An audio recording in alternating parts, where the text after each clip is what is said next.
And that probably raises a lot of questions, doesn't it? Maybe some really uncomfortable questions. Because after spending, 20, maybe 30, 40, 50, whatever years here on planet Earth, and maybe spending that same amount of time in the American church, you are probably kind of uncomfortable with prophecy. Isn't predicting the future what con artists do? Know what I'm talking about? Isn't predicting the future what false prophets do? Christianity, unfortunately, has a pretty sketchy history with con artists and false prophets, doesn't it? Seriously, some of you are old enough to remember a self-described prophet named Jean Dixon. Anybody remember Jean Dixon? She famously predicted that Russia would beat the US to the moon. That one didn't pan out.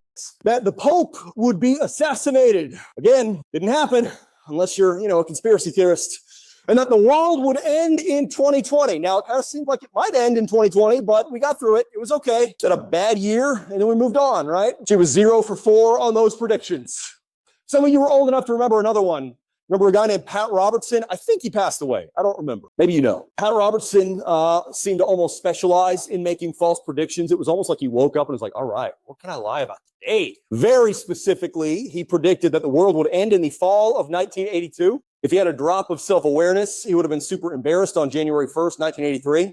But I'm not entirely sure he is capable of embarrassment. Some of you might remember another guy. This is actually my favorite. His name is Edgar C. Weisnant. Anybody remember Edgar Weisnant? You might still have his book, one of the two, on your bookshelf. He wrote one of the most popular religious books of 1988. It was called 88 Reasons Why the Rapture Will Be in 1988. Remember that one? Took America by storm.